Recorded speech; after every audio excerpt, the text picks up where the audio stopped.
I never expected to spend my 68th birthday sleeping in an abandoned garage, surrounded by the scent of motor oil and decades of dust. Yet here I was, fumbling with an unfamiliar key in the dark, tears blurring my vision as my son's words echoed in my mind. "You're just a useless old woman, Mom. What would you even do with a real inheritance?" Dad knew that.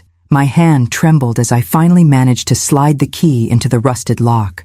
The ancient door groaned in protest as I pushed it open, the beam of my flashlight cutting through decades of darkness. And that's when I saw it.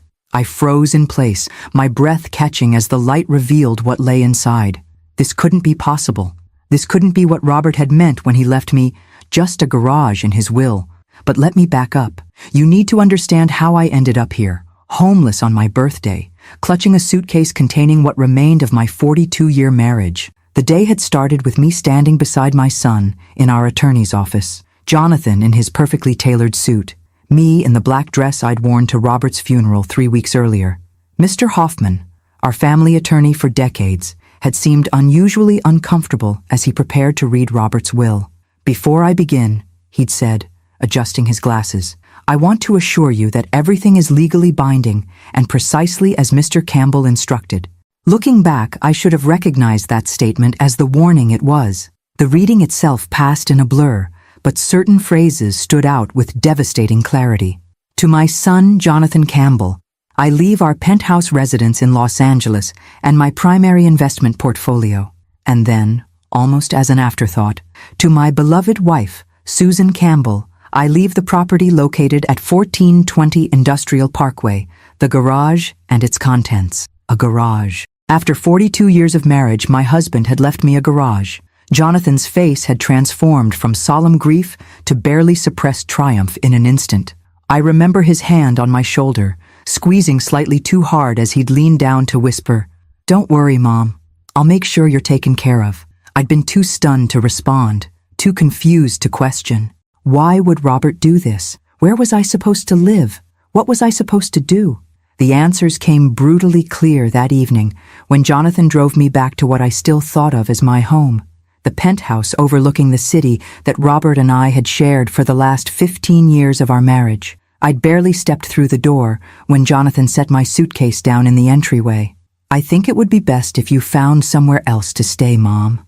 I'd stared at him, not comprehending. "What do you mean? The penthouse is mine now. It's in the will." His voice had that rehearsed quality he'd perfected in business dealings. "I'm having some colleagues over tomorrow to discuss turning Dad's study into a home office, and I need to start making changes. But where am I supposed to go?" The question came out small, bewildered. Jonathan had shrugged, the gesture dismissive in its casualness. "You could stay with Aunt Helen for a while. Or there's always that garage Dad left you." His laugh had a cruel edge I'd never heard before. "Though why he left you that dump is beyond me. What are you going to do with it?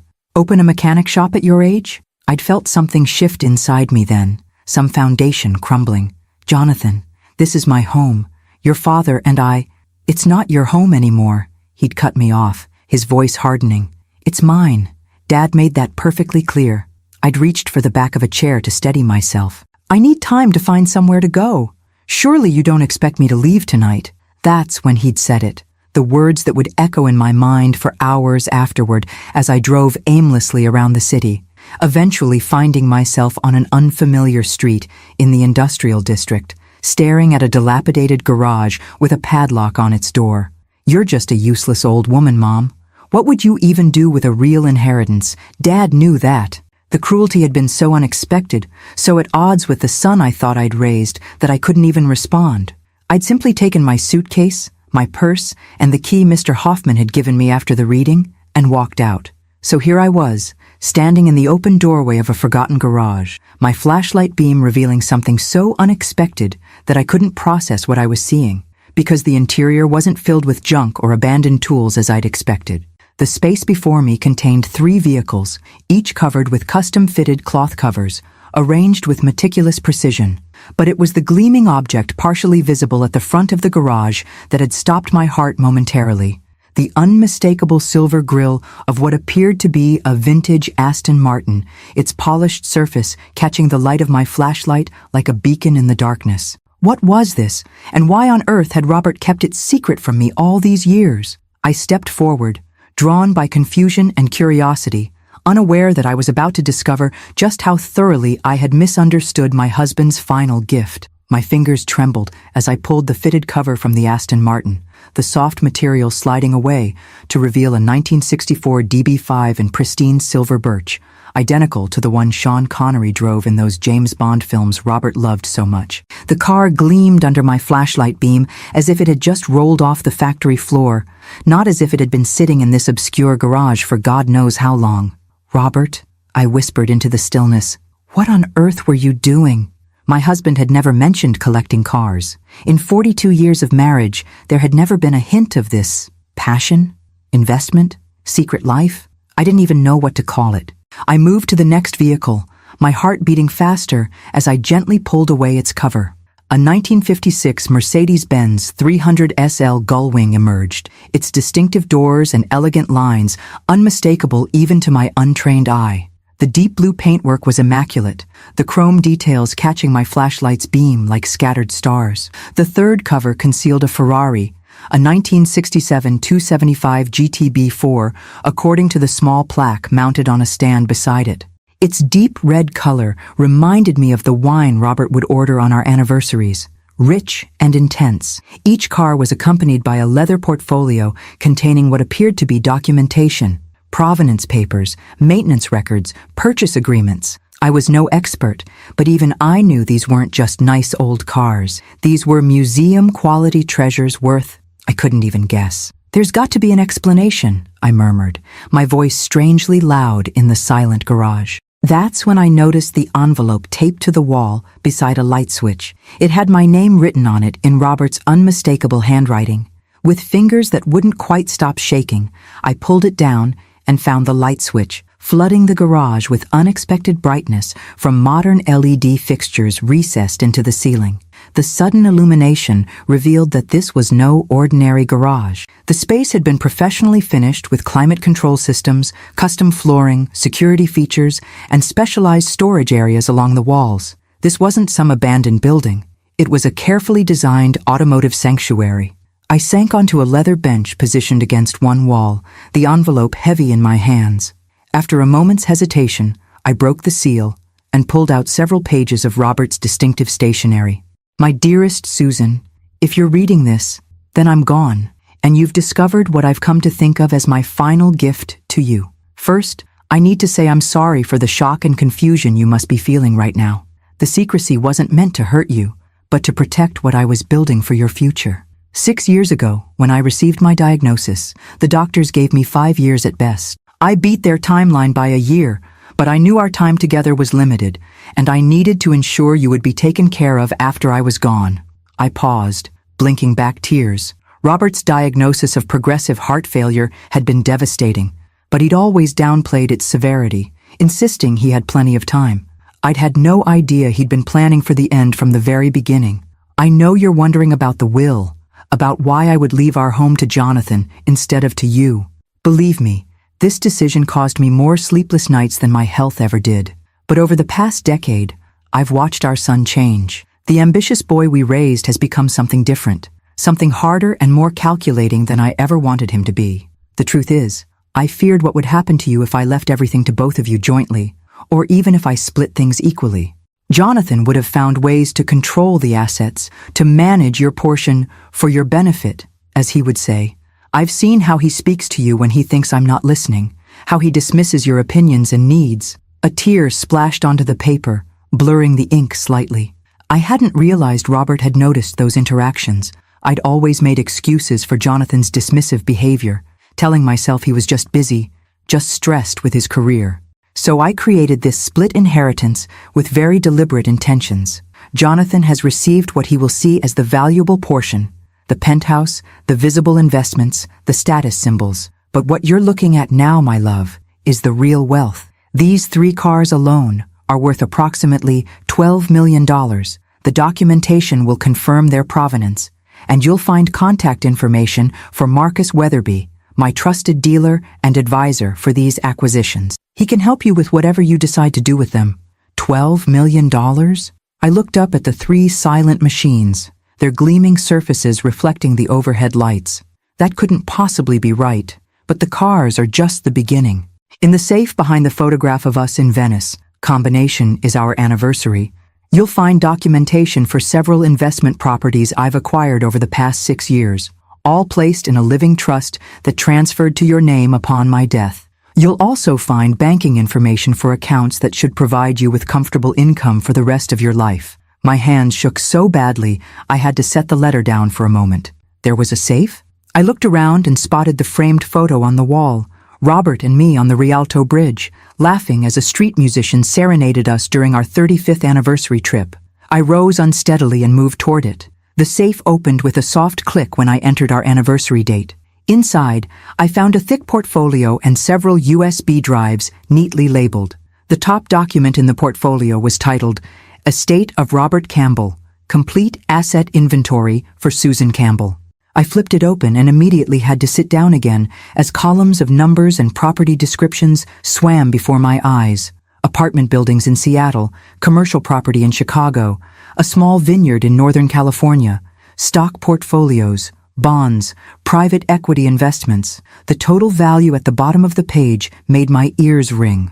With numbed fingers, I returned to Robert's letter. I know this is overwhelming, and I'm sorry for keeping all of this from you.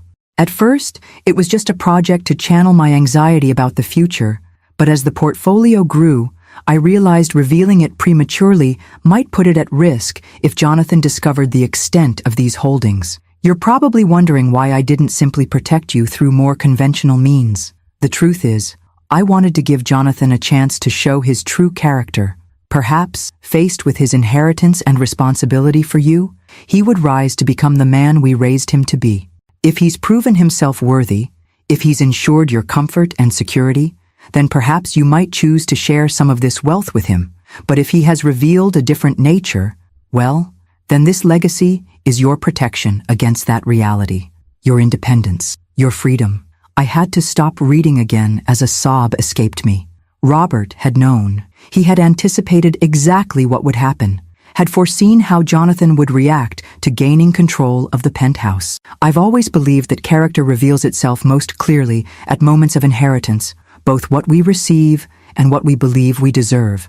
Jonathan is receiving a test as much as an inheritance. And you, my love, are receiving the means to live the remainder of your life exactly as you choose, beholden to no one. All my love, now and always, Robert. I clutched the letter to my chest, tears flowing freely now. After 42 years of marriage, I thought I had known everything about my husband. Instead, it seemed I was only now discovering the true depth of his love and foresight. As I sat surrounded by millions of dollars worth of automotive art, the irony wasn't lost on me.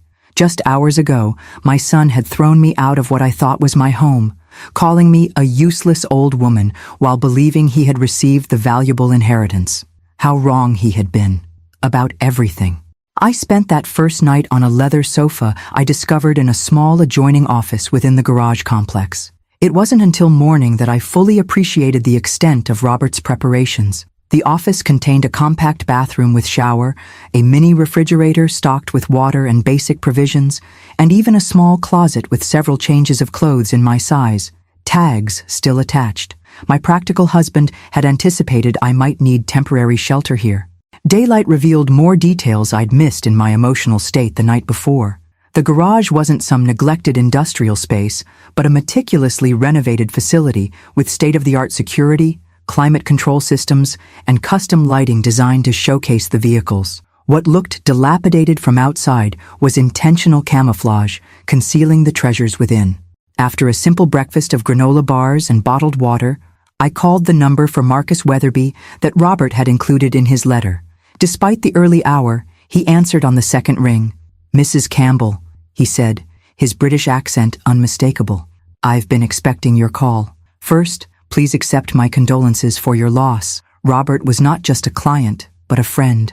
"Thank you, Mr. Weatherby," I replied, my voice still rough from crying. "I'm a bit overwhelmed. I only discovered the garage and its contents last night." "Yes, Robert mentioned you wouldn't know until after his passing. I'm happy to answer any questions and assist however I can." Would you like me to come to the garage? 2 hours later, a distinguished man in his 60s arrived in a modest sedan, parking carefully beside my old Toyota. Marcus Weatherby looked exactly as his voice had suggested. Silver-haired, impeccably dressed in a tweed jacket with leather patches at the elbows and carrying a slim leather portfolio. "Mrs. Campbell," he said, extending his hand. "A pleasure to meet you, though I wish it were under happier circumstances." As we settled in the office area with coffee from a thermos he'd brought, Marcus helped me begin to understand the scope of what Robert had created. "Your husband began acquiring these vehicles approximately 6 years ago," he explained, opening his portfolio. He was extraordinarily methodical in his approach. Each purchase was carefully researched for authenticity, provenance, and investment potential. "But why cars?" I asked, still struggling to connect this passion with the husband I thought I'd known completely. "Robert never showed any particular interest in automobiles beyond our regular vehicles." Marcus smiled gently. "He explained that to me once. He said cars were tangible, beautiful assets that brought joy simply by existing. Unlike stocks or bonds, they could be appreciated on multiple levels, as art, as engineering marvels, as historical artifacts, and as financial investments. He wanted to leave you something you could see and touch, not just numbers on a statement." My throat tightened at this insight into Robert's thinking. It was so like him, practical yet deeply thoughtful. "The collection is currently worth approximately $12 million, as Robert indicated in his letter," Marcus continued, "but its value has been increasing steadily. These particular models are considered blue-chip investments in the collector car world." "And what am I supposed to do with them?" I asked, gesturing toward the 3 gleaming vehicles. "Whatever you wish, Mrs. Campbell. You could sell them individually or as a collection. You could maintain them as investments. You could even drive them, though that would affect their value somewhat." He paused, studying me carefully. "There's no rush to decide. Robert paid for secure storage and maintenance for the next 5 years." After Marcus left, promising to return whenever I needed him, I sat in the quiet garage contemplating my situation. Less than 24 hours ago, I'd believed myself to be essentially homeless, cast out by my son and mysteriously disinherited by my husband. Now I was discovering I was a wealthy woman with options I'd never imagined. But I had nowhere to live except this peculiar garage with its hidden amenities. I spent the day going through the portfolio from the safe, gradually comprehending the extent of Robert's secret financial maneuvering. Beyond the cars, he had assembled an impressive collection of income-producing properties and investments, all carefully structured to transfer to me seamlessly upon his death. One document particularly caught my attention: the deed to a modest but lovely cottage in Carmel, a coastal town we had visited several times over the years and always loved. According to the paperwork, Robert had purchased it 4 years ago, fully furnished and ready for occupancy. I had a home. A real home, not just this garage, however valuable its contents. As evening approached, my phone rang, Jonathan's number flashing on the screen. I hesitated, then answered, curious what he might say after our last interaction. "Mom? Where are you?" His voice held irritation rather than concern. "Aunt Helen said you haven't contacted her." "I'm fine, Jonathan," I replied, keeping my tone neutral. "I found somewhere to stay." "Well, I need you to come pick up the rest of your things from the penthouse. I'm having the interior designers start work tomorrow, and they need everything cleared out." No apology. No acknowledgement of his cruelty. Just more demands and dismissal. "I see," I said, a strange calm settling over me. "And when would be convenient for you?" "Tomorrow morning, before 9. I have meetings all day."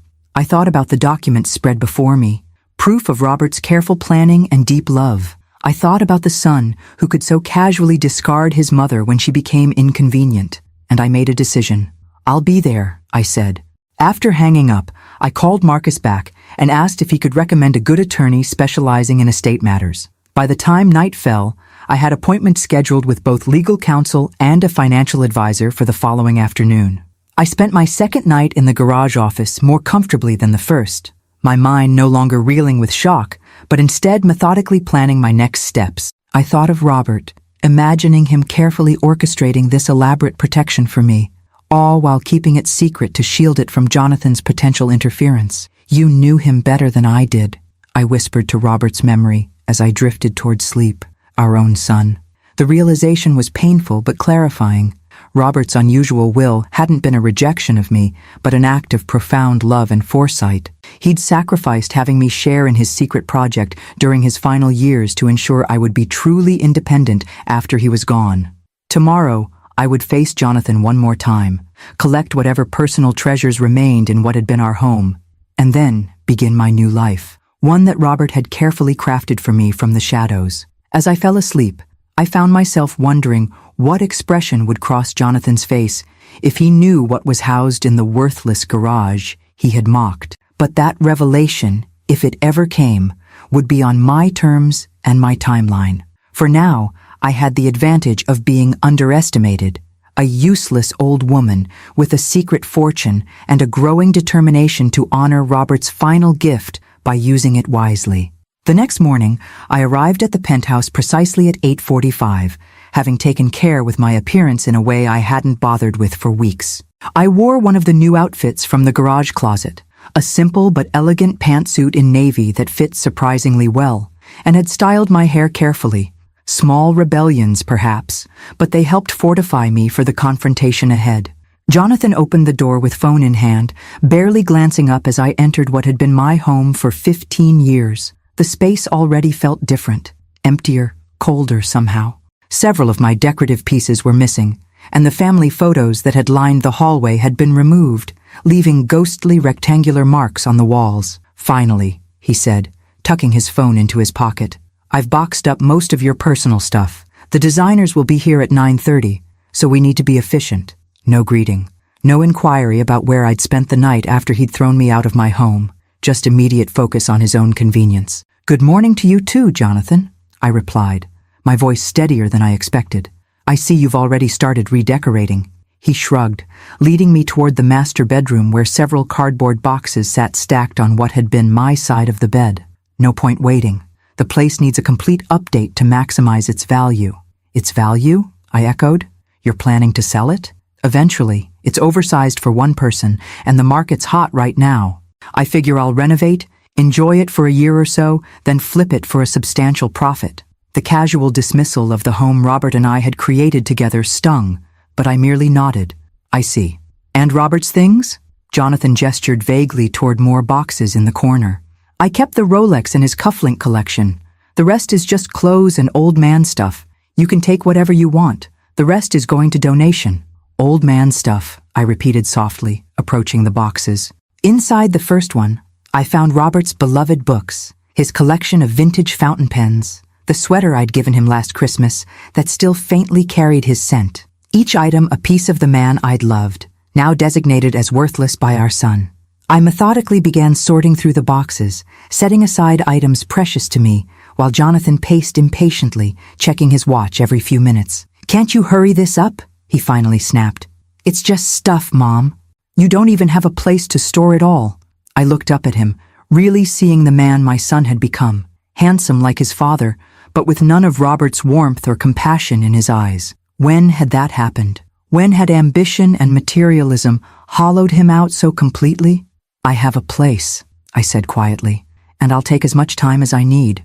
These aren't just possessions, Jonathan. They're memories." He rolled his eyes. "Fine. I have calls to make. Just be finished by 9:30. He strode from the room without a backward glance.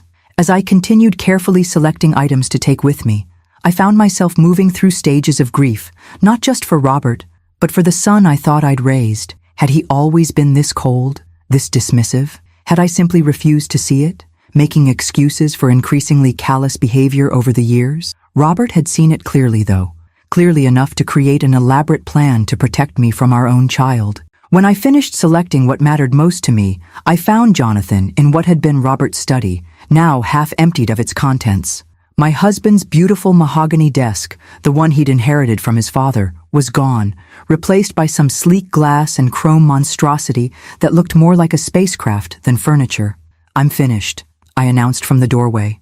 Jonathan glanced up from his laptop. "Great. Do you need help carrying things down? I can call the doorman." "That would be appreciated, thank you." I hesitated, then added, "I'd like to say a proper goodbye to the place if you don't mind. 15 years of memories deserves a few moments of reflection." Something flickered in his expression. Irritation, impatience, perhaps a fleeting touch of guilt, but he nodded, Sure, whatever. Just lock up when you leave. I need to meet the designers downstairs. He brushed past me without another word, leaving me alone in the emptying penthouse. I took my time walking through each room, saying silent farewells to the space where Robert and I had spent our later years together. In our bedroom, I opened the closet one last time, running my fingers along the few remaining items of Robert's clothing that Jonathan hadn't yet boxed up. At the back of the closet, I noticed something. Robert's old leather messenger bag, pushed into a corner as if hastily hidden. I pulled it out, unzipping it to find a sealed envelope inside with my name written on it, along with a note. If you find this, Susan, it's an extra copy of everything in the garage safe, just in case. My clever, thorough husband, creating backups to his backups. I tucked the envelope securely into my purse, an unexpected treasure from this final visit. When the doorman had helped load my selected possessions into my car, I took one last look at the building before driving away. I felt a strange mixture of loss and liberation. The penthouse had been our home, filled with memories both beautiful and painful. But it had never truly been mine, in the way Robert had intended the garage and its contents to be. I drove directly to the law offices of Patricia Winters, the attorney Marcus had recommended. She was a striking woman in her 50s with keen eyes and an air of formidable competence that immediately put me at ease. Mrs. Campbell, she greeted me, shaking my hand firmly. I've reviewed the documents you forwarded. Your husband created quite an extraordinary estate plan. Yes, I agreed, settling into the chair across from her desk. I'm still trying to comprehend it all. From what I can see, everything is in impeccable order. The trust structures are sound, the transfers clean. He clearly worked with excellent counsel. She leaned forward slightly. What I'd like to understand is what you hope to achieve now. I considered her question carefully. I need to secure my future, find a permanent place to live, understand my financial position completely. I paused, then added, and I need to determine how to handle my relationship with my son going forward. Patricia nodded. From what you've shared about recent events, that last point may be the most complicated. Have you decided whether to tell him about the extent of your inheritance? Not yet, I admitted. Part of me wants him to continue believing I have nothing but a worthless garage. Let him live with the consequences of his actions and attitudes, but I'm not sure that's the right approach either. There's no rush to decide, she assured me. For now, let's focus on getting you settled and secure. I suggest you visit the Carmel property as soon as possible. If it meets your needs, you can begin transitioning there immediately. By the end of our 2-hour meeting, I had a clear action plan.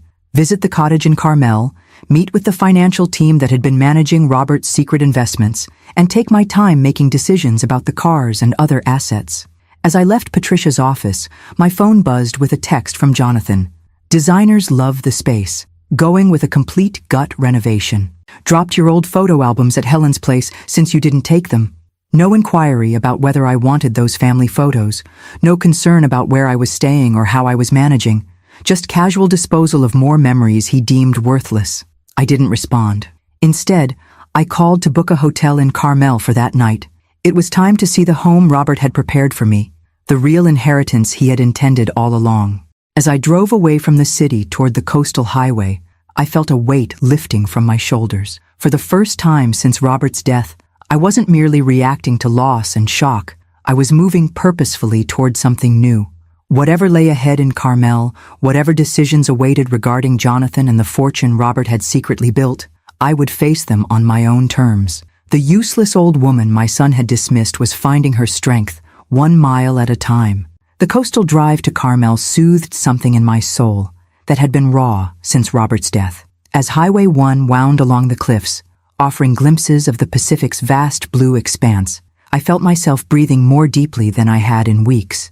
The late afternoon sun cast a golden glow over everything, as if nature itself were welcoming me to this new chapter. I followed the GPS directions through Carmel's charming downtown with its fairy tale cottages and upscale boutiques, then down tree-lined streets, increasingly residential in character. When the navigation announced, "Arriving at destination," I pulled up before a modest stone cottage, partially hidden behind mature cypress trees. The property wasn't large or ostentatious, but it radiated charm and privacy. A natural wood gate led to a flagstone path that wound through a small but beautifully maintained garden. With the key from the document packet, I unlocked the Dutch door and stepped inside. The interior stopped me in my tracks. Every detail seemed chosen specifically with me in mind. The living room featured built-in bookshelves surrounding a stone fireplace, with comfortable seating in the colors and styles I'd always preferred. Natural light poured through multi-paned windows, illuminating hardwood floors covered with hand-woven rugs in subtle patterns. I moved through the space in wonder. The kitchen was updated but traditional, with a small breakfast nook overlooking the garden. The single bedroom was cozy rather than large, but it opened onto a private patio with a glimpse of the ocean between neighboring properties. But it was the small study off the living room that finally broke through my composure. There, above a simple writing desk, hung a painting I recognized instantly, a watercolor of the Venice Canal, where Robert had proposed, created by a street artist all those decades ago. We'd lost the original in a move years before, but here was a perfect replica, as if Robert had commissioned it from my memory. The tears came then, not the desperate sobs of recent weeks, but a gentler release. Robert had created this space for me with such care, such attention to the things that would bring me comfort and joy. Even in death, he was caring for me in ways I was only beginning to understand. I sank into a window seat cushioned in my favorite shade of blue, watching the last light of day filter through the trees. For the first time since receiving news of the will, I felt truly at home. A soft knock at the door roused me from contemplation. Opening it, I found an elegant woman in her 70s standing on my doorstep, a covered dish in her hands. "Hello," she said warmly. "You must be Susan. I'm Margaret Winters, your neighbor 2 doors down. Robert asked me to keep an eye out for when you arrived." I blinked in surprise. "You knew Robert?" She nodded, offering the dish. "He visited several times over the past few years, preparing the cottage. I'm one of the few people who knew about his project. He made me promise not to reach out until you came to claim the place." Her eyes crinkled kindly. "It's just a simple casserole. I thought you might not want to worry about cooking your first night here." I accepted the dish, oddly touched by this continuation of Robert's care. "Thank you. Would you like to come in?" Over tea in the kitchen, Margaret shared details that filled more gaps in my understanding. "Robert was so meticulous about getting everything right," she explained. "He'd bring photos of your home in the city, trying to capture your aesthetic while creating something that belonged here in Carmel." I had no idea he was doing any of this, I admitted. "He kept it completely secret." Margaret nodded thoughtfully. "He mentioned that, said it was for your protection, though he didn't elaborate." She studied me with gentle directness. "He did say that when you finally came, you might need a friend. Someone who understood what it was to rebuild a life after loss. You've lost someone too?" "My husband, 8 years ago." She smiled softly. "It gets different, if not easier. Having good neighbors helps." By the time Margaret left, promising to introduce me to others in the community when I felt ready, I had a deeper appreciation for Robert's thoroughness. He hadn't just provided me with financial security and a physical home. He'd thought about my emotional and social needs as well. That night, I slept in the cottage's comfortable bedroom, lulled by the distant sound of waves and the gentle tick of a grandfather clock in the hallway that reminded me of the one in my childhood home. For the first time since Robert's passing, my sleep was deep and untroubled. The next morning, I explored the cottage more thoroughly in daylight. In the study desk, I found a folder containing all the practical information I might need. The names of local doctors, service providers, community resources, even a membership to the local library already paid for in my name. I also discovered a handwritten note tucked into the desk blotter dated just 3 months before Robert died. "My dearest Susan, if you're reading this, you've found your way to Carmel and the home I hope brings you peace and joy. I wish more than anything that I could be sharing this next chapter with you, watching the sunset from the garden, walking the beach in the early morning fog. I know this transition can't be easy. You're facing enormous changes, some by choice and some by circumstance beyond your control. But I've always admired your resilience, even when you doubted it yourself. The cottage is yours to use however you wish, as a permanent home, a getaway, or even to sell if it doesn't suit you. My only hope is that it offers you a fresh start, free from obligations or expectations that don't serve your happiness. I love you, always. Robert." I pressed the paper to my chest, feeling simultaneously bereft and profoundly loved. Even now, Robert was giving me permission to chart my own course, to make decisions based on my own needs rather than obligations to his memory. Over the next 3 days, I settled into a gentle rhythm of exploration, walking the beach in the mornings, getting to know the town's shops and cafes, meeting a few neighbors Margaret introduced me to. Each evening, I returned to the cottage that increasingly felt like mine, not just a place Robert had prepared. On the 4th day, as I was enjoying morning coffee in the garden, my phone rang with a familiar number, Jonathan. I hesitated before answering, conscious of how our last interaction had affected me. "Hello, Jonathan," I said, keeping my tone neutral. "Mom, where are you?" His voice held that familiar note of impatience. "Aunt Helen said you haven't been staying with her, and you're not answering at your friend Ruth's place either." I took a slow sip of coffee before responding. "I'm taking some time for myself, Jonathan. I found a place to stay." "Now, what does that mean? What place? You can't just disappear like this." "I'm not discussing my whereabouts right now," I replied, surprised by my own firmness. "Was there something specific you needed?" A pause, then his voice shifted to what I recognized as his business negotiation tone. "Actually, yes. I've been going through Dad's papers more thoroughly, and I found some references to additional investments that weren't covered in the will reading. I think there might be accounts or properties we don't know about yet." My heart beat faster, but I kept my voice steady. "Oh? What kind of references?" "Nothing specific, just notes about meetings with financial advisors I don't recognize, some cryptic comments about securing future assets. I thought you might know something about it." "Your father handled most of our finances," I said, which was true enough. "If there are additional assets, I'm sure Mr. Hoffman would have mentioned them." "Maybe," Jonathan said, sounding unconvinced. "Listen, when are you coming back to the city?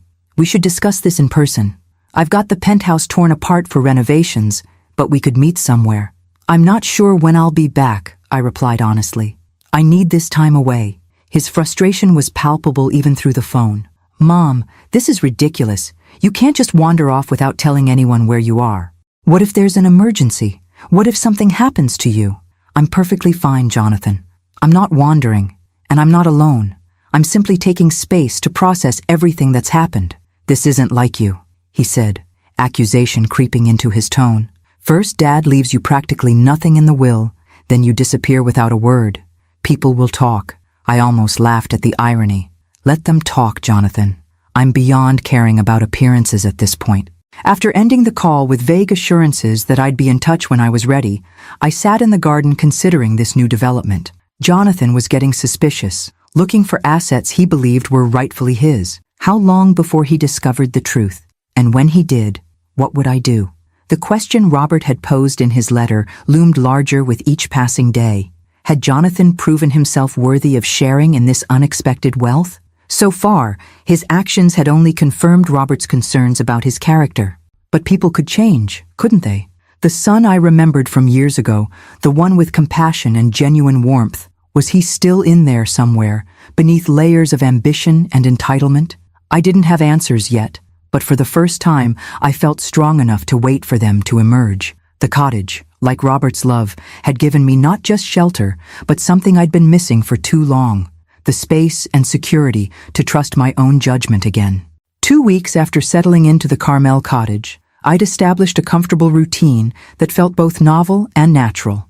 Mornings began with coffee in the garden, or walks along the beach when fog didn't shroud the coast. Afternoons were dedicated to practical matters, meeting with financial advisors, learning about the properties Robert had acquired, understanding my new circumstances.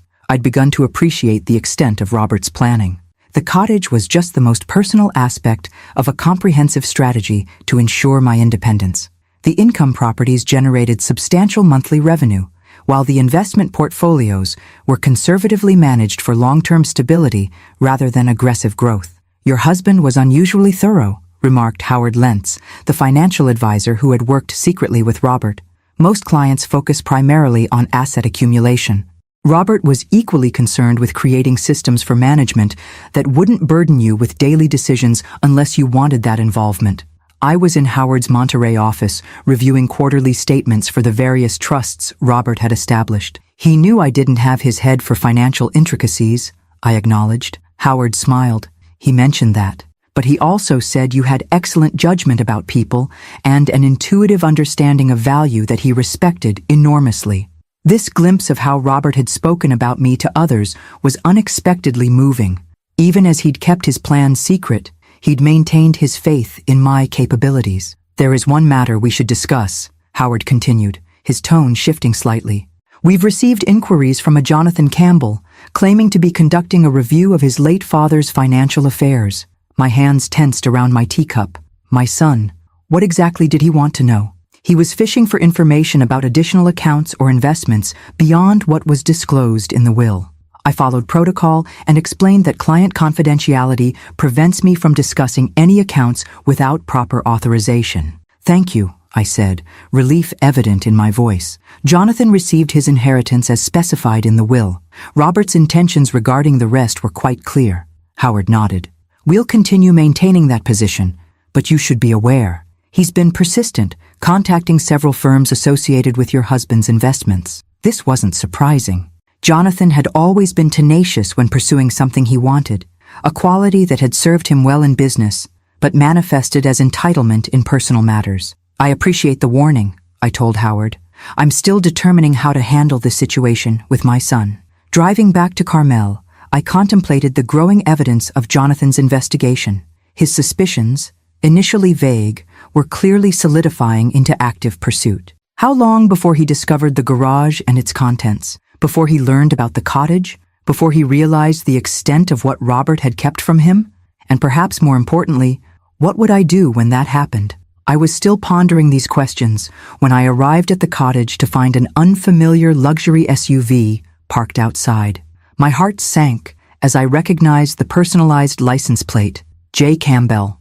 Jonathan stood on my doorstep, arms crossed, expression a mixture of triumph and accusation. "Found you," he said as I approached. "Interesting place you've got here, Mom. When were you planning to mention it?"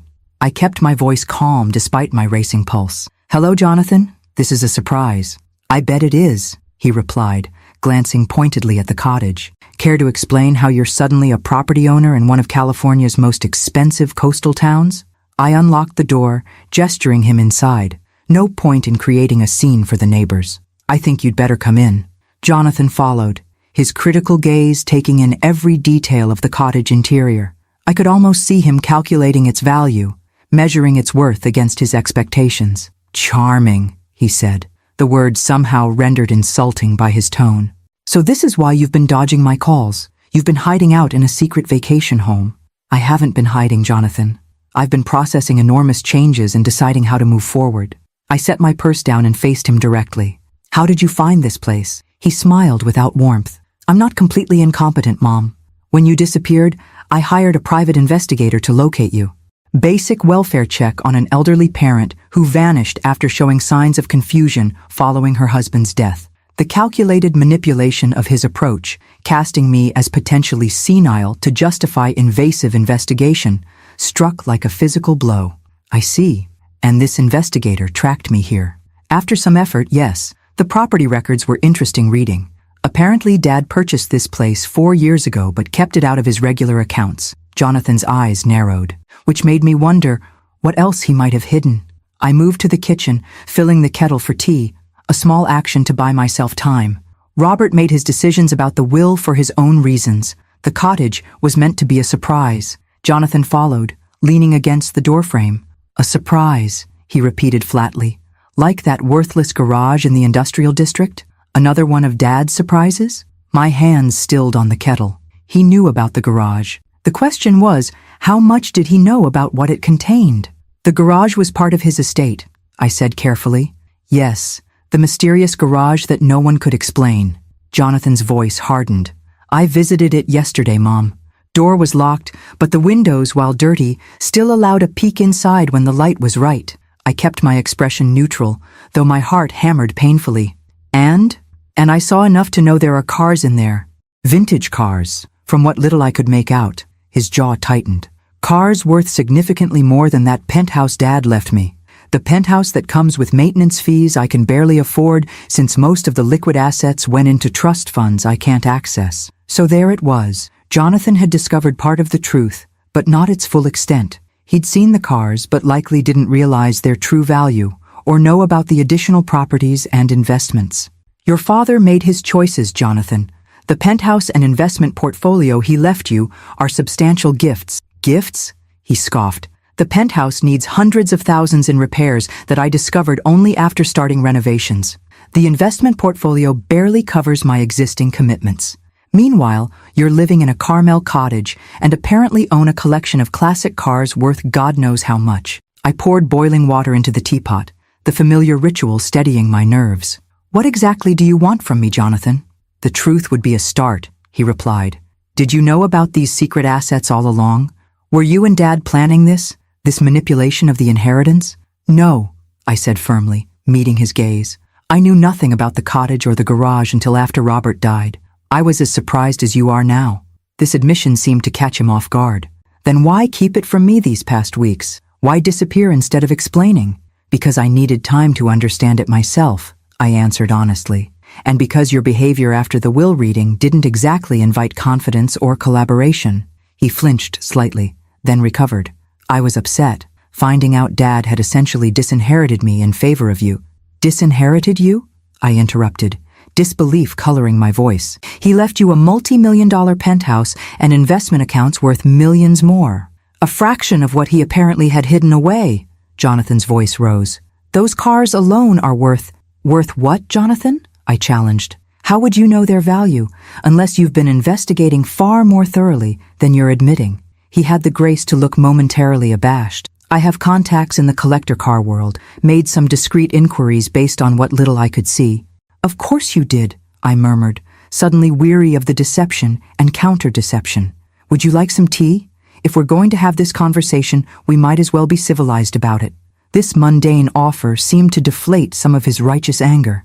He nodded, taking a seat at the breakfast nook while I prepared 2 cups. As we sat facing each other across the small table, I saw something beneath Jonathan's indignation that I hadn't noticed before. A vulnerability, perhaps even fear. For all his bluster about being cheated out of his rightful inheritance, was there something more fundamental driving his pursuit? Jonathan, I began, my tone gentler. Why does this matter so much to you? You have a successful career, a beautiful home, financial security most people never achieve. What difference does it make if Robert left additional assets to me? He stared into his teacup, avoiding my gaze. It's not about the money. Not really. Then what is it about? When he finally looked up, I glimpsed the child he had once been. Uncertain, seeking approval. It's about what it means. Dad trusted you with these assets, these secrets. He didn't trust me. And there it was, the core wound beneath the entitlement and anger. Not greed, but rejection. In his mind, Robert's careful planning represented not protection for me, but lack of faith in him. Oh, Jonathan, I sighed.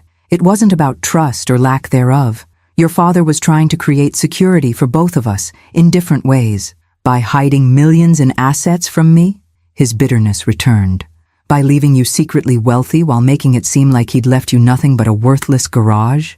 I took a careful sip of tea, considering how much to reveal. The moment had come sooner than I'd expected, forcing a decision I wasn't fully prepared to make. How much of Robert's reasoning should I share? How much of the truth could Jonathan bear to hear? The late afternoon light slanted through the cottage windows, casting long shadows across the kitchen table where Jonathan and I sat in uneasy silence. I studied my son's face, the familiar features that echoed Robert's, yet somehow lacked the compassion that had always softened my husband's expression. There's a letter, I said finally, from your father. It explains his decisions more clearly than I could. Jonathan's posture stiffened. A letter? You've had a letter explaining all this and didn't think to share it? It was addressed to me, Jonathan, and given how you treated me after the will reading, I wasn't exactly eager to share something so personal. I met his gaze steadily. You called me a useless old woman and threw me out of my home. His eyes flickered away, a hint of discomfort crossing his face. I was upset. People say things they don't mean when they're emotional. Do they? I asked quietly. Or do moments of high emotion simply reveal what's normally kept hidden? Rather than answering, Jonathan gestured impatiently. This letter, do you have it here? I rose and went to the study, retrieving both Robert's original letter from the garage and the copy I'd found in his messenger bag. Returning to the kitchen, I hesitated before handing him the copy. Before you read this, I want you to understand something. Your father loved you, Jonathan. Nothing in his actions was meant to hurt you, only to protect what he valued. Let me be the judge of that, he replied, taking the letter with barely concealed eagerness. I watched as he read, his expression shifting from anticipation to disbelief to something darker. His hands tightened on the paper, knuckles whitening as he reached the paragraphs addressing Robert's concerns about his character. When he finished, he set the letter down with deliberate care, as if afraid his control might shatter if he moved too quickly. So, he said, his voice dangerously quiet, Dad thought I was what? Too materialistic? Too selfish to be trusted with the family wealth? He was concerned about how your values had changed over time, I corrected gently, and about how you might handle having authority over my financial well-being. And his solution was to deceive me? To create this elaborate scheme making me think I got the valuable inheritance while secretly leaving everything of real worth to you? His voice rose with each question, indignation building. Do you have any idea how humiliating this is? Jonathan, no, he cut me off, standing so abruptly his chair scraped against the floor. You don't get to Jonathan me in that patronizing tone. Not after this. Dad manipulated me, tested me like some lab rat to see if I'd pass his twisted moral examination. I remained seated, refusing to match his emotional escalation. Your father made the best decisions he could based on what he observed over years, not days or weeks. If his assessment seems harsh, perhaps that deserves reflection rather than rejection. He paced the small kitchen, tension radiating from every movement. Reflection? You want me to reflect on being portrayed as some kind of heartless monster in my own father's eyes? That's not what the letter says, I pointed out. It expresses concern about certain tendencies, not a fixed judgment of your entire character. Jonathan stopped pacing to stare at me incredulously.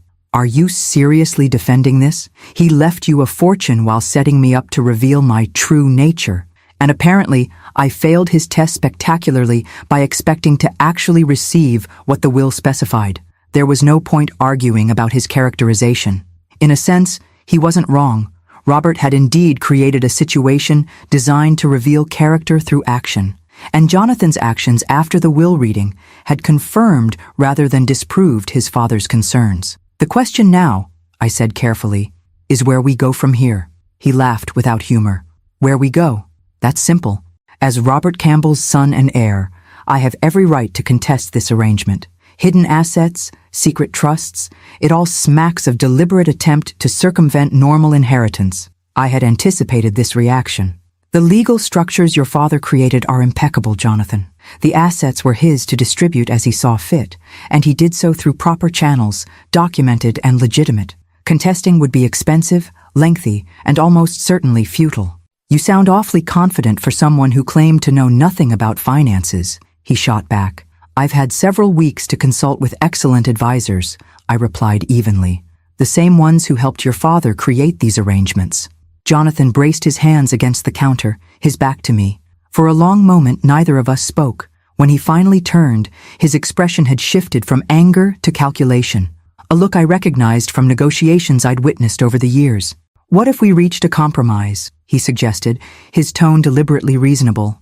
A more equitable distribution that honors Dad's wishes while acknowledging my position as his son. Surely half of these assets— No, I interrupted, surprising us both with my firmness. I'm not negotiating Robert's final wishes. The assets he left me aren't just about money, Jonathan. They represent his care, his foresight, his desire to ensure I would never be dependent on anyone's goodwill, including yours. So that's it? His voice hardened again. You keep everything, justified by Dad's paranoid suspicions about me? I stood then, meeting him at eye level. What I choose to do with these assets going forward will depend on many factors, but your sense of entitlement to them isn't helping your case. My case? He scoffed. So I'm on trial now too? In a way, yes, I acknowledged, deciding complete honesty was necessary. Your father's letter gave me discretion about sharing these assets with you if you demonstrated certain qualities. Your behavior since his death, particularly toward me, will influence those decisions. The blunt assessment landed like a physical blow. Jonathan stared at me as if seeing a stranger. Perhaps he was. The compliant, accommodating mother he'd taken for granted had been replaced by someone with clear boundaries and expectations. "You can't be serious," he finally managed. "You're actually going to hold Dad's fortune hostage based on whether I pass some subjective character assessment?" "I'm going to honor the spirit of your father's wishes," I corrected, "which included protecting these assets from being squandered or misused." He grabbed his car keys from the table. "This isn't over. Not by a long shot." "Jonathan," I called, as he headed for the door, "before you rush off to consult attorneys, consider something. What if your father was right? What if this inheritance, the visible, prestigious part, was exactly what you needed to recognize certain truths about yourself?" He paused at the threshold, not turning. "Save the philosophical lessons, Mom. I've had enough Campbell family wisdom for one day." After the door slammed behind him, I sank back into my chair, emotional exhaustion washing over me. The confrontation had gone almost exactly as I'd feared, Jonathan focusing entirely on what he perceived as rightfully his, showing no real concern for my welfare or acknowledgement of his previous behavior. Yet beneath his indignation, I'd glimpsed something else, the hurt of a son who felt his father had judged him and found him wanting. That pain was real, even if his response to it was problematic. I made myself a fresh cup of tea and carried it to the garden, seeking comfort in the coastal breeze and late afternoon sunlight. Robert's letter had predicted this moment, had prepared me for Jonathan's reaction. What it hadn't prepared me for was the weight of becoming the arbiter of his character, of holding the power that Robert had entrusted to me. My phone buzzed with a text from Margaret. "Saw your son leave in quite a hurry. Everything okay? I'm making lasagna if you'd like company tonight." The simple kindness brought unexpected tears to my eyes. "Company would be wonderful," I replied. "It's been a difficult afternoon." As I watched the sun begin its descent toward the Pacific, I contemplated the path ahead. Jonathan would almost certainly consult attorneys, though any legal challenge would ultimately prove futile. The real question was whether this confrontation would drive him further into entitlement and resentment, or whether, as Robert had hoped, it might eventually prompt genuine reflection and growth. Either way, I had decisions to make, about the cars, about the properties, about how much to share with Jonathan, and under what conditions. Robert had given me not just wealth, but responsibility, a final act of faith in my judgment that both honored and burdened me. For now, though, I would have dinner with my new friend. I would continue establishing my life here in this peaceful cottage, and I would give Jonathan the space to process his anger and disappointment, hoping that somewhere beneath the entitled man he'd become, the thoughtful boy we'd raised might still exist, waiting to emerge. 3 months after Jonathan's angry departure from the cottage, autumn arrived in Carmel with subtle shifts, slightly cooler mornings, changing light that painted the coastline in softer hues, fewer tourists crowding the village streets. I had settled into a rhythm that felt increasingly natural, dividing my time between maintaining the cottage, exploring my new community, and managing the responsibilities that came with Robert's unexpected legacy. With Patricia Winter's guidance, I'd established a comfortable system for overseeing the various properties and investments. The cars remained in their secure garage, maintained by Marcus Weatherby's team through monthly visits. I'd even driven the Aston Martin once, a tentative journey along the coastal highway that had left me exhilarated and oddly closer to Robert, as if sharing something he had loved. Jonathan and I maintained a strained détente, communicating primarily through formal emails about practical matters. As Patricia had predicted, his initial legal inquiries about contesting the inheritance had fizzled once attorneys confirmed the solidity of Robert's arrangements. His most recent message, 2 weeks earlier, had been coldly professional, requesting certain family photographs and documents with no personal inquiries about my welfare. I was pruning roses in the front garden when a car I didn't recognize pulled up to the cottage. A woman emerged, tall, professionally dressed, with the brisk efficiency of someone accustomed to managing crises. She approached with a business card already extended. "Mrs. Campbell? I'm Diane Reeves, Jonathan's assistant. May I speak with you briefly?" Something in her manner, tense, urgent beneath the professional veneer, sent a ripple of concern through me. "Of course. Is everything all right?"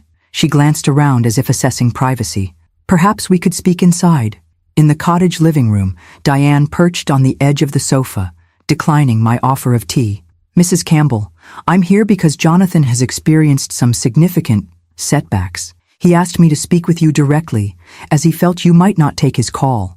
What kind of setbacks? I asked, though a sinking feeling suggested I already knew. Financial ones primarily. She opened a slim portfolio she'd been carrying.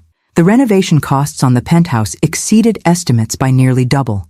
There were structural issues that couldn't have been anticipated, requiring substantial additional investment. I nodded, unsurprised. Robert had mentioned the building's aging infrastructure years ago, though his suggestions about preventative maintenance had been dismissed as unnecessary expense. Simultaneously, Diane continued, Jonathan's primary investment failed. He had committed substantial capital to a development project that encountered regulatory obstacles. The details are complex, but essentially, he's facing significant losses with limited liquid assets to cover them. I see. I kept my expression neutral, though part of me had been anticipating something like this. Jonathan had always pursued aggressive investment strategies, preferring dramatic gains over steady growth. And how does this concern me? Diane shifted uncomfortably. Jonathan is facing potential foreclosure on the penthouse. The renovation loans use the property as collateral, and with the investment failure, he cannot meet the payment schedule. That's unfortunate, I said carefully, but I'm still not clear on why he sent you to me with this information. She met my gaze directly. Mrs. Campbell, to be blunt, Jonathan needs financial assistance. He's aware that you have resources that could help him avoid bankruptcy and losing the penthouse. There it was, the request I'd been expecting since the confrontation 3 months ago. Not an apology, not a reconciliation attempt, but a financial appeal delivered through an intermediary to avoid the humiliation of asking directly. Has Jonathan considered selling the penthouse? I asked. Even partially renovated, it would likely cover his debts. He's explored that option, Diane acknowledged.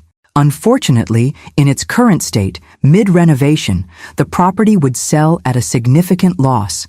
Additionally, there are complications with some of the contractors that make a quick sale problematic. Translation: Jonathan had likely alienated the construction team through demanding behavior or payment issues, creating additional obstacles. I appreciate you coming to explain the situation, I said after a moment. Please tell Jonathan I've heard his request and will consider it. Diane looked startled by the non-committal response. Mrs. Campbell, the situation is quite urgent. The foreclosure proceedings could begin within weeks.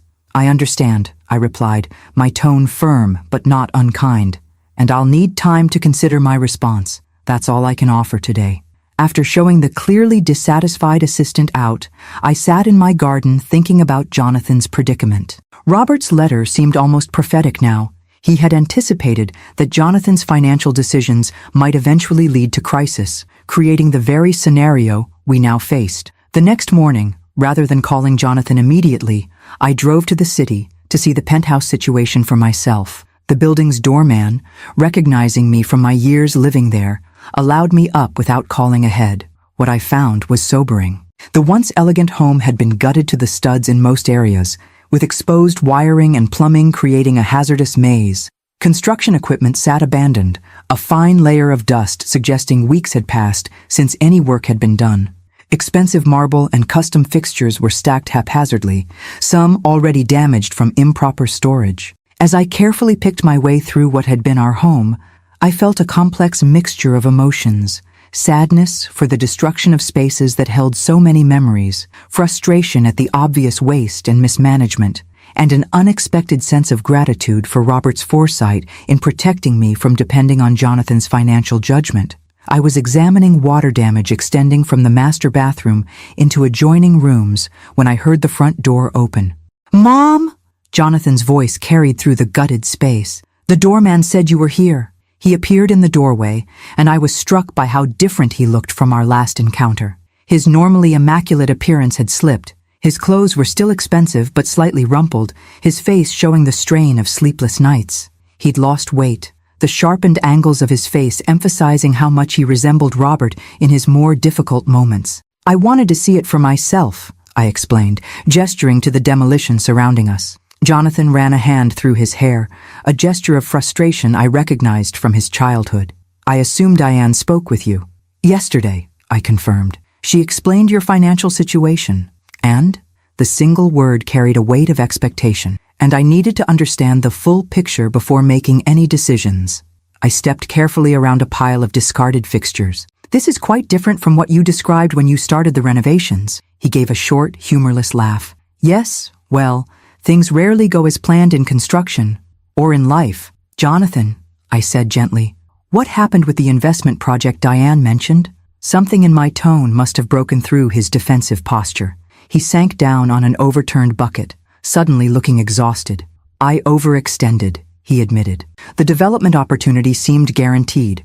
Luxury condos in an up-and-coming area, pre-construction sales already strong.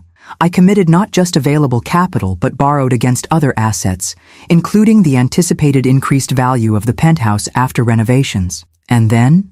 Environmental review found contamination issues that weren't disclosed in the initial site assessment.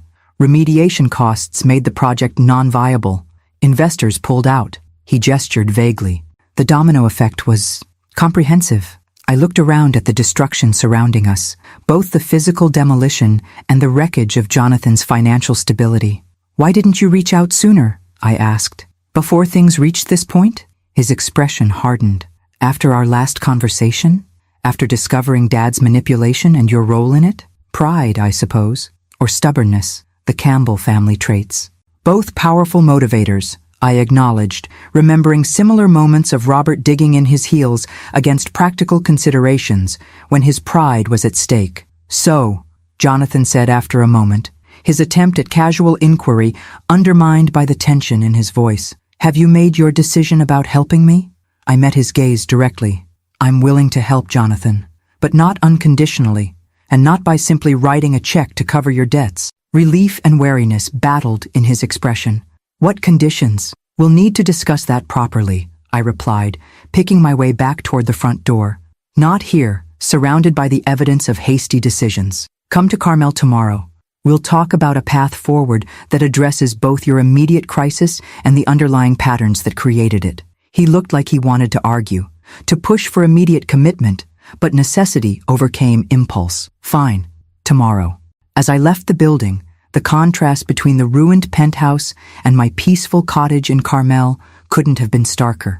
Jonathan had received what appeared to be the valuable inheritance, the prestigious address, the visible wealth. I had received what seemed worthless, an abandoned garage, an unknown cottage. Yet here we were, our fortunes dramatically reversed through a combination of Robert's planning and Jonathan's choices. Tomorrow would bring difficult conversations and decisions. For tonight, I would return to Carmel, to the home Robert had so thoughtfully created, and consider how best to honor both his concerns and his hopes for our son. Jonathan arrived at the cottage precisely at the agreed time of 11 the next morning, his appearance markedly more polished than the previous day, a deliberate effort, I suspected, to project control he no longer possessed. I had spent the morning preparing, not just mentally, but physically, setting the stage for our conversation with intentional care. "You have a lovely view," he commented stiffly as I led him through the cottage to the back patio, where I'd arranged comfortable seating and a light lunch. "Your father chose well," I agreed. He remembered how much I loved the coast. Jonathan's expression tightened at the mention of Robert, but he said nothing as he took the offered seat. The patio overlooked a small but meticulously maintained garden that sloped gently downward, offering glimpses of the Pacific between neighboring properties. The setting was peaceful, private, and neutral ground for the difficult conversation ahead. After pouring us both iced tea, I turned to face my son directly. "Before we discuss your financial situation, I'd like to show you something." I handed him a leather portfolio I'd prepared that morning, containing selected documents from Robert's records. Jonathan opened it warily, as if expecting another unwelcome revelation. "These are financial projections and maintenance assessments for the penthouse," I explained as he scanned the pages. "Your father commissioned them 3 years ago, anticipating eventual major systems failures in the building. The estimates closely match what you've encountered in your renovations." Jonathan frowned. "Dad never mentioned any of this. He tried," I corrected gently. "Several times. You dismissed his concerns as excessive caution, unnecessary expense. He showed you these reports during your last Christmas visit before his diagnosis." A flicker of recognition crossed his face. The boring building assessment he kept bringing up at dinner. "The same." I took a sip of my tea. "Robert wasn't just being cautious. He was trying to prepare you for exactly the situation you're facing now. Jonathan set the portfolio aside, his jaw tightening. If you've brought me here just to say I told you so on Dad's behalf— I haven't, I interrupted. I'm establishing context for my decision about helping you. Robert saw this coming. Not just the building issues, but the pattern of choices that has led to your current crisis. And what pattern is that, exactly? His tone was defensive, but I caught genuine confusion beneath it. Prioritizing appearance over substance, I said simply. Pursuing impressive gains over sustainable growth. Dismissing caution as unnecessary pessimism. I met his gaze directly. The same qualities that led you to throw your mother out of her home rather than consider her needs alongside your plans. He had the grace to look momentarily abashed. I shouldn't have handled it that way. No, I agreed. You shouldn't have. A silence fell between us, filled only by the distant sound of waves and the occasional call of seabirds. Jonathan fidgeted slightly, unused to this directness from me. Throughout his adult life, I had been the mediator, the smoother of rough edges, the one who accommodated his moods and absorbed his dismissals. So what are you proposing? He finally asked. What are these conditions for your help? First, complete transparency, I replied. I need to see everything. All accounts, debts, contracts, commitments. No hidden liabilities or convenient omissions. He nodded stiffly. Fine. What else? Professional financial management going forward, I continued. You've demonstrated that your judgment in these matters is compromised by impulsivity and overconfidence. Any funds I provide will be structured through trusts with appropriate oversight. His expression darkened. So, I'll be on an allowance, like a child? Like someone who has made serious financial miscalculations and needs guardrails while rebuilding, I corrected. It's not punitive, Jonathan. It's protective of both the assets and yourself. And I suppose you'll be controlling these trusts? Bitterness edged his voice. No, I said, surprising him. Independent trustees with fiduciary responsibility.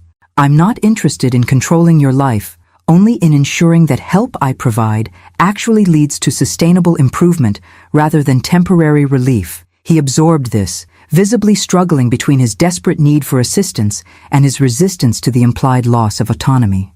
What about the penthouse? It's still technically mine.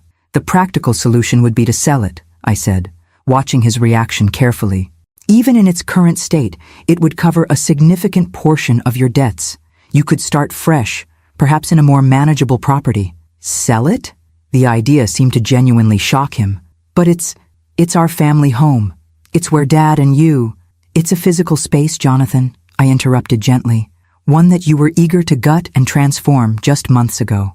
The memories don't reside in the walls. He stood abruptly, pacing the small patio. You don't understand. Selling would be admitting complete failure. Everyone would know. And there it was, the core of his resistance. Not emotional attachment to our family home, but concern about the public perception of selling it under financial duress. Image over substance, yet again. People already know, I said quietly. Construction halted months ago. Contractors have filed liens. The financial community discusses these matters. He stopped pacing, shoulders slumping slightly. I've really destroyed everything, haven't I? The naked vulnerability in his voice caught me off guard. For the first time since Robert's death, I glimpsed my son beneath the defensive posturing, confused, overwhelmed, and finally facing the consequences of years of prioritizing appearances over reality. Not everything, I said, my tone softening. But you've created a significant challenge that will require equally significant changes to address. Jonathan sank back into his chair, looking suddenly exhausted. So, what exactly are you offering? A structured way forward, I replied. I'll establish a trust that will satisfy the most pressing creditors and prevent foreclosure. We'll bring in professionals to either complete the renovations appropriately or prepare the penthouse for sale, depending on what makes financial sense after proper assessment. And in return? In return, you agree to financial oversight for a defined period. You work with a counselor on the underlying patterns that created this situation. And I hesitated, then continued firmly. You make amends for how you treated me after your father's death. His eyes snapped to mine. Amends? What does that mean exactly? It means acknowledging the harm done. It means understanding that relationships have consequences just as financial decisions do. I leaned forward slightly. Jonathan, I'm not offering help purely as a financial transaction. I'm offering it as a mother who believes her son can be better than his recent behavior suggests. Something in my words seemed to penetrate the armor he'd maintained throughout our recent interactions. He looked away, blinking rapidly. I didn't mean what I said that day, he said quietly. About you being useless. I was angry and lashing out. Perhaps, I acknowledged, but those words didn't emerge from nowhere. They reflected an attitude toward me, toward older women generally, that you've harbored for some time. He didn't deny it, which represented its own small progress. I need time to think about all this, he finally said. It's a lot to process. Take the time you need, I replied. But remember that your creditors' timelines won't adjust to your contemplation schedule. Some decisions have narrow windows of opportunity. As Jonathan left the cottage an hour later, neither of us had definitive answers about the path forward. I had outlined my offer and conditions. He had neither accepted nor rejected them outright. But something had shifted in our interaction, a tentative step toward honesty that had been absent in our relationship for years. That evening, sitting in the garden as twilight settled over Carmel, I found myself wondering what Robert would think of my approach. Had I been too harsh? Too accommodating? There was no way to know, of course, but I felt a quiet confidence that I had found my own balance, neither the enabling mother I had sometimes been, nor the purely transactional business person Jonathan might have expected. The path ahead remained uncertain. Jonathan might reject my conditions out of pride, or accept them with hidden resentment rather than genuine understanding. But for perhaps the first time in our adult relationship, I had spoken my truth clearly, without cushioning it to protect his feelings or preserve artificial harmony. Whatever came next would be built on that foundation of honesty, however uncomfortable it might be. And in that, I believed Robert would recognize the wisdom of his unconventional inheritance plan, not in the distribution of material assets, but in the opportunity it had created for both Jonathan and me to finally see ourselves and each other clearly. Spring returned to Carmel, painting the cottage garden with bursts of color that seemed impossibly vibrant against the blue backdrop of the Pacific. Nearly 9 months had passed since Robert's death, 6 since my discovery of the garage's contents, and 4 since Jonathan's financial crisis had forced a reckoning between us. Those 4 months had brought changes I couldn't have imagined during our tense conversation on the cottage patio. After 3 days of silence following my conditional offer, Jonathan had called with a response that surprised me with its simplicity. I'll do it. All of it. Whatever it takes. The journey since that acceptance had been neither simple nor smooth. The financial restructuring alone had required weeks of intensive work with accountants and attorneys, uncovering the full extent of Jonathan's financial entanglements, some significantly worse than he had initially disclosed. The penthouse required difficult decisions, ultimately resulting in a compromise, completing essential renovations to make it marketable, then selling it to cover the most pressing debts. More challenging than these practical matters was the emotional work Jonathan had committed to undertaking. Weekly sessions with a therapist specializing in family dynamics and financial psychology had initially been approached with skepticism, but gradually became a source of genuine insight. Our own relationship entered new territory as well, territory neither of us navigated perfectly, but with increasing honesty on both sides. I was tending to the roses that framed my garden gate when a now familiar car pulled into the cottage driveway. Jonathan emerged carrying a small package, his appearance noticeably different from both his former polished executive persona and the desperate man who had faced financial ruin months earlier. His clothing was still quality, but less ostentatious, his demeanor more relaxed. He had even grown a short beard that softened the sharp angles of his face, making him look remarkably like Robert in his younger days. "The garden looks amazing," he commented, greeting me with a kiss on the cheek, a gesture that had once been perfunctory but now carried genuine warmth. "You've really transformed this place, just working with what your father started," I replied, setting aside my gardening tools. "Coffee on the patio?"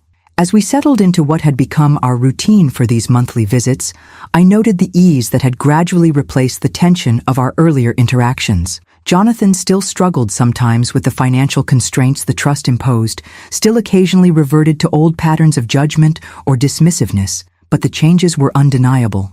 "The penthouse closing is next week," he informed me, stirring his coffee. "Final walkthrough went well.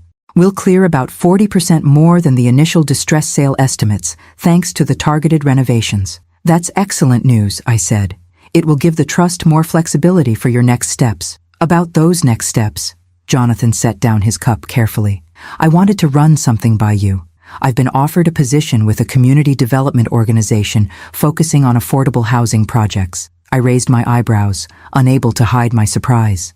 Jonathan's career had always been in high-end commercial real estate and luxury developments, with frequent dismissals of affordable housing as financially unattractive. It's obviously a significant pay cut from my previous positions, he continued, but the trust structure means basic living expenses are covered and, he hesitated, searching for words. It feels like meaningful work, using what I know about development for something beyond profit margins. That sounds like a significant shift in focus, I observed carefully. What prompted it? Jonathan gazed out toward the ocean for a moment before answering. Remember that project that failed? The luxury condos? The site was eventually sold at bankruptcy auction to a non-profit housing developer. They're building mixed-income housing there now. Efficiently, thoughtfully designed, environmentally conscious. I've been consulting with them informally for a few months and, he shrugged, a gesture somehow both self-conscious and proud. I'm good at it. The technical aspects of development without the pressure to maximize every dollar of profit. I studied my son's face, noting the genuine animation as he described the project. It sounds like you found something that engages more than just your business acumen.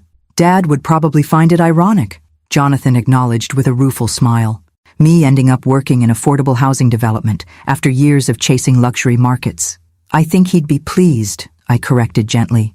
He always admired competence directed toward worthwhile goals. Jonathan nodded, then reached for the package he had brought. Speaking of Dad, that's partly why I brought this. The penthouse clearance uncovered some things I thought you should have. Inside the carefully wrapped package was a small wooden box I recognized immediately. Robert's collection of cufflinks and tie pins, items Jonathan had initially claimed for himself during our rushed clearing of personal effects. I kept these thinking they represented some connection to Dad, Jonathan explained, watching as I opened the box. But I realized recently they were just things. The real connection to him isn't in possessions. Beneath the cufflinks lay something else, a small velvet pouch containing my original wedding band, which I had assumed lost during the penthouse chaos. I found it in Dad's study safe, Jonathan said as I slipped the simple gold band from the pouch. Along with this, he handed me a small envelope with my name written in Robert's handwriting. Inside was a card containing just a few lines. For our 45th anniversary, coming soon. The first band was a promise of the life we would build. This one celebrates the life we created. All my love, always. Tucked into the card was a jeweler's receipt for a custom eternity band, dated just weeks before Robert's final hospitalization. An anniversary gift he hadn't lived to give me. He was planning ahead, even then, I said softly, tears blurring my vision. Always thinking of future moments. The jeweler still had the order, Jonathan said. I picked it up for you. He withdrew a small box from his pocket and handed it to me. Inside was a delicate band of sapphires and diamonds. Simple, elegant, exactly my taste. The stones caught the spring sunlight, sending prisms dancing across the patio table. Oh, Robert, I whispered, slipping the band onto my finger alongside my original wedding ring. They complemented each other perfectly. The plain gold of beginnings, the gemstones of a journey completed. Jonathan watched quietly, allowing me this moment of connection with his father. When I finally looked up, I saw something in his expression I hadn't witnessed in years. A softness, a respect untainted by impatience or calculation. Thank you, I said simply. This means more than I can express. We talked for another hour, discussing his potential new position, my ongoing projects restoring the cottage garden, and the latest updates from the trustees managing the inherited assets. As he prepared to leave, Jonathan paused at the garden gate. I've been meaning to ask, whatever happened with those cars? The ones in the garage Dad left you? I smiled, recalling my most recent conversation with Marcus Weatherby. I'm keeping the Aston Martin. Robert would have loved knowing I occasionally drive it along the coast. The others will be sold, with proceeds divided between a foundation supporting financial education and a trust for your future children, should you have any. Future children, Jonathan repeated thoughtfully. That's optimistic. Your father was always an optimist at heart, I replied. Beneath his practical planning lay a fundamental belief that people can grow, can become better versions of themselves when given the right opportunities. As I watched Jonathan drive away, I reflected on the extraordinary journey the past year had encompassed. Robert's unconventional inheritance plan had initially seemed cruel in its apparent imbalance, yet had ultimately achieved precisely what he'd hoped: security and independence for me, and a catalyst for Jonathan to confront patterns that were diminishing his life. Not every wound was fully healed between my son and me. Not every lesson had been perfectly learned, but we had begun a new chapter based on honesty rather than convenience, on mutual respect rather than obligatory roles. That evening, I drove the Aston Martin along the coastal highway, the powerful engine purring beneath me as I navigated curves Robert had never seen me take. The setting sun transformed the ocean into molten gold, while my hands, adorned with both the plain band of beginnings and the jeweled circle of completion, guided the wheel with growing confidence. "You were right," I said aloud to Robert's memory, my voice carried away by the rush of wind. About so many things. The worthless garage that had once represented my son's dismissal of my value had transformed not only my circumstances, but our relationship. The inheritance that seemed so cruelly imbalanced had proven to be Robert's final act of wisdom and love for both of us. As I turned the car toward home, my home, the cottage by the sea that Robert had prepared with such care, I felt a sense of completion, of circles closing and new ones beginning. Whatever the future held, I would face it with the security of Robert's planning behind me, the lessons of this challenging year within me, and the hard-won wisdom of knowing my own worth guiding me forward. The garage key that had once opened only a physical door had ultimately unlocked something far more valuable: a new understanding of love, legacy, and the courage to begin again, no matter one's age or circumstances.